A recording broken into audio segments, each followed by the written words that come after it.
It's taken me damn near a month to make this video. I'm almost in the frame of mind of not making videos anymore at all.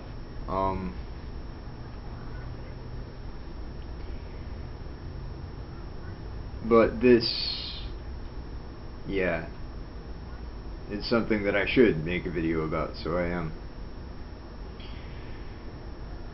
In 1995, I was 14 years old, and my friends continually were listening to this band, and I would just piss and moan about how flamboyant and boisterous and deliberately offensive all of it was, almost senselessly and needlessly. It seriously pissed me the fuck off. And so my friends got sick of me bitching, and they said, "No, you will like this. We know you, Kevin. You will like this. Trust me. This is right up your alley." And having listened to their music, I didn't see that happening. I did not see that happening. And it almost got to the point to where even I could sing their songs verbatim just because my friends were listening to it so incessantly, so much.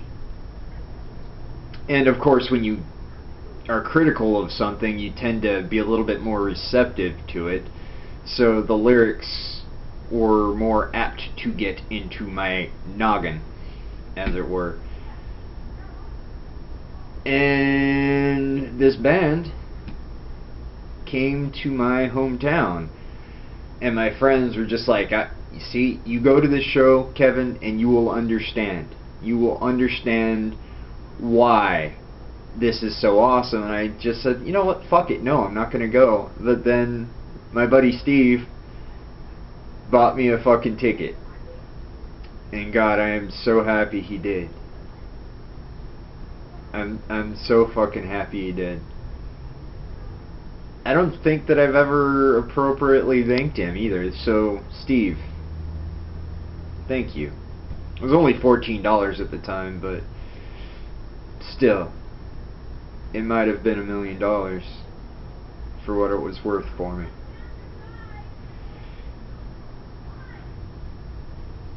What later came to be understood was that all of the anger, all of the hostility, all of the violence in the world is ridiculous. It's fucking absurd. And this band was the complete, absolute embodiment of that.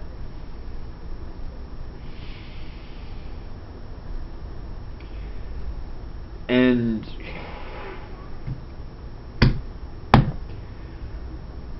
I do not know where I would be. I don't. There was a pretty good chance that I might as well have gone postal and killed a whole fuckload of people just because I was that type of kid. It's just the simple God's honest truth. But when I go to this show and I hear this song that I have heard countless times before, and it was one of their songs that I didn't particularly loathe as much as I loathed the rest of them. Because, yeah, if you listen to their music, you know how completely vulgar and almost disgusting it is, especially for the observer, the unknowing observer, right? If you don't know any better, you do get offended. But this song was their first, like, all the lights were out, people were chanting, you know, for the band to come on stage, and all of a sudden fog machines start working, and it was very dramatic. And I go in because my friends kind of pulled me into the crowd so that I can watch this, so that I could understand.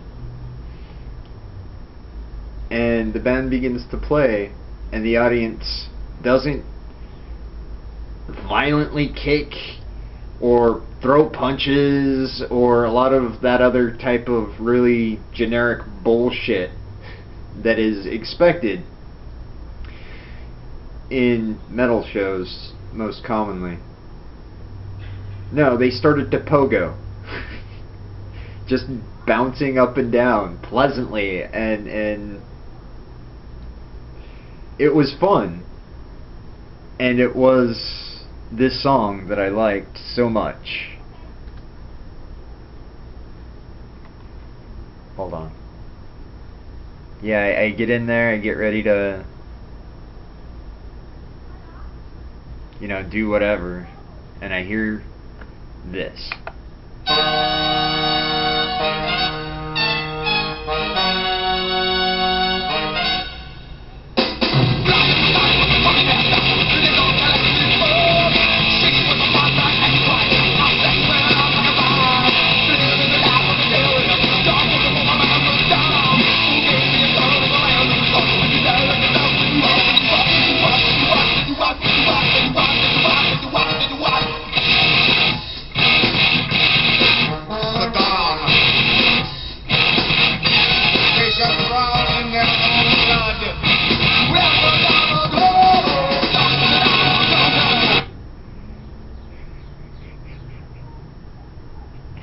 And thus was my introduction to Gwar.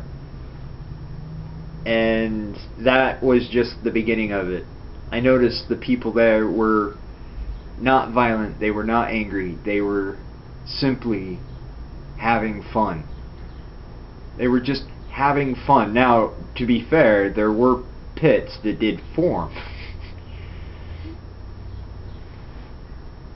And I went to a number of shows after that. One kid kind of got electrocuted because Gwar is infamous for fake blood and toxic waste. By the end of a Gwar show, there were times where I would go all dressed in white, button-up shirts, and people would just stare at me. He's like, "What's this kid doing at the Gwar show? He's all dressed up like he's ready to go to church." But by the end of it, I had this like sadistic look on my face, all covered in mud, or not blood, or not mud, but blood, fake blood and gunk, just all stained. My white shirt's all covered in red and black and green. And I would look at people, they would see me, the people who were laughing at me for the stupid asinine shit that I was wearing would look at me and just be like, alright, this guy, yeah. And that's what I liked. The people who went to Gwar shows were the type of people who belonged at Gwar shows. And I started this video off with the intention of not coming off as pretentious or over. Yeah, I just wanted to be sincere in this. And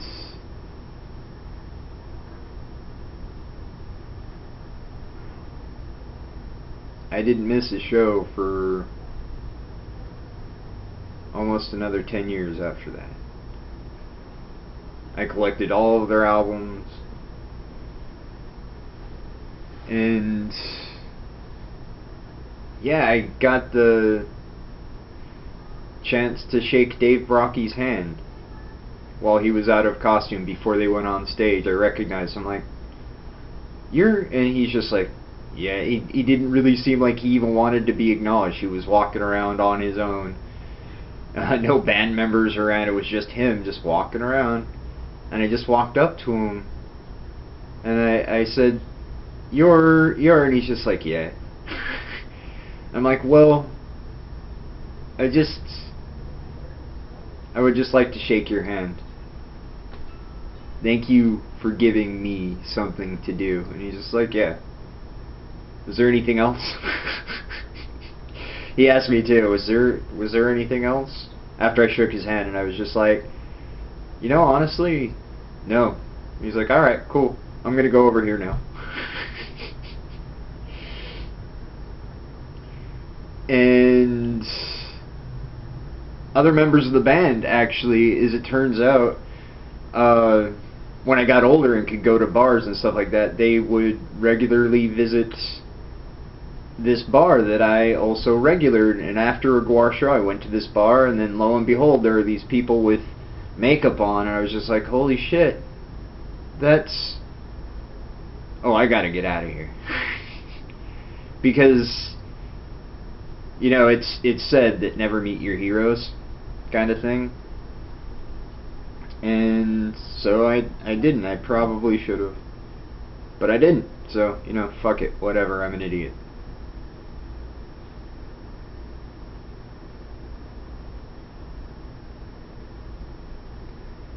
But later in March this year, word gets out that Dave Brockie, the founder and lead singer of Guar, passed away.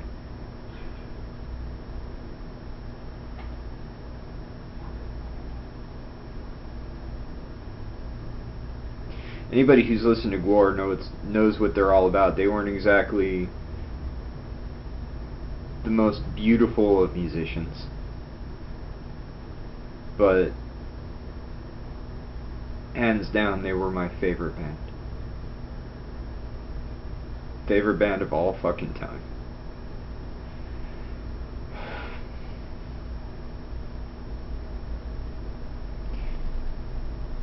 And so I hear that Dave's dead. And to be honest with you, I'm a little broken up about it.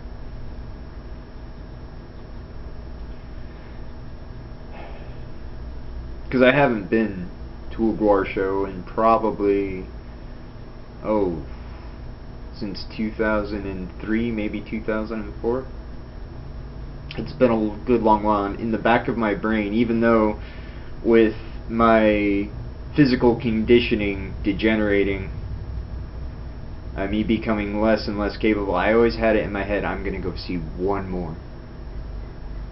I will see one more fucking Guar show. Even if I have to just sit in the back.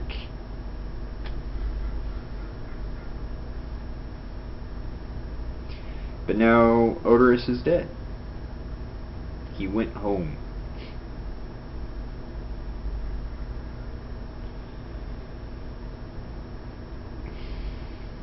And I made a video about Corey Smoot, their guitarist, Gladys Maximus.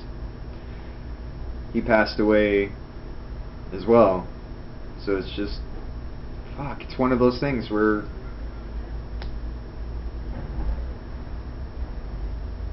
well, shit like this was bound to happen. As I get older, I can't expect them to stick around forever. There's always that part of me that feels that maybe they are immortal. You know what I mean? And that's just the little kid in me. There's the reality of this. And it's just... and I cannot describe accurately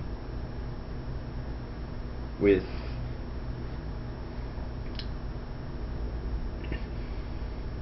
well, I can't describe what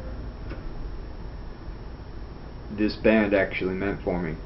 And it's weird because it's a costume, makeup, fake blood kind of band. It's a shock rock kind of band, but it really did, I think, have a very significant impact on my life.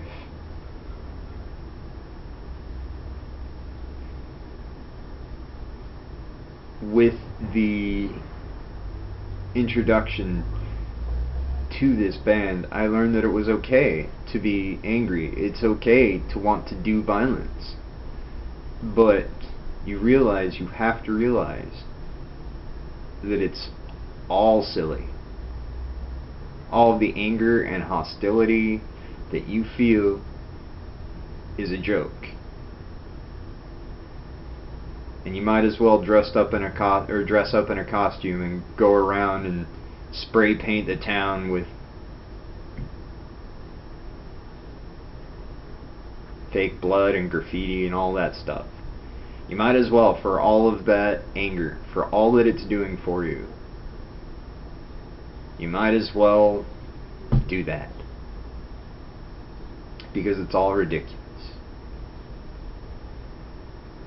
And that's what they did. You know, they took all of their frustrations and they did something creative with it.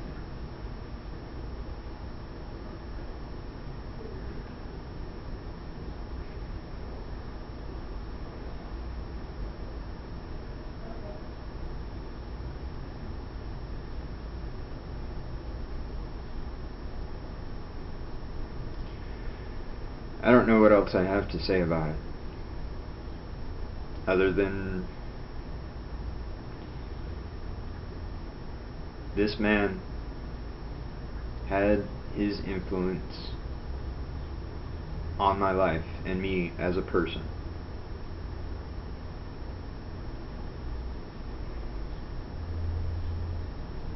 And I only ever shook his hand. But I will miss him as if he were family.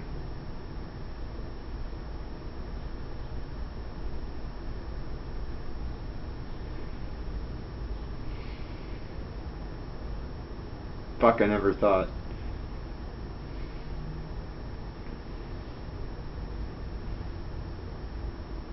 I never thought this type of thing would ever have any kind of effect on me. Not in a million fucking years. My favorite actor could die. My favorite director could die.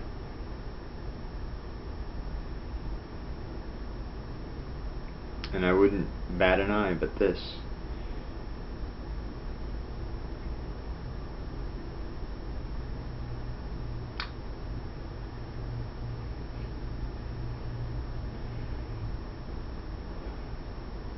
I'm fucking pissed. I want to scream. I really do.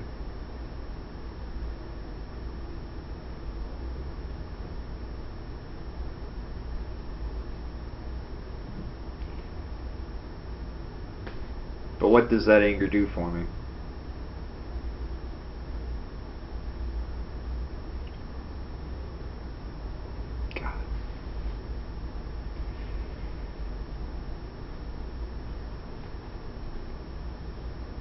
Dave Brockie,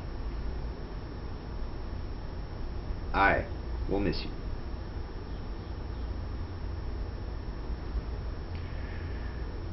When life's fucked up and you're puking on yourself, always remember, some motherfuckers got it worse than you do.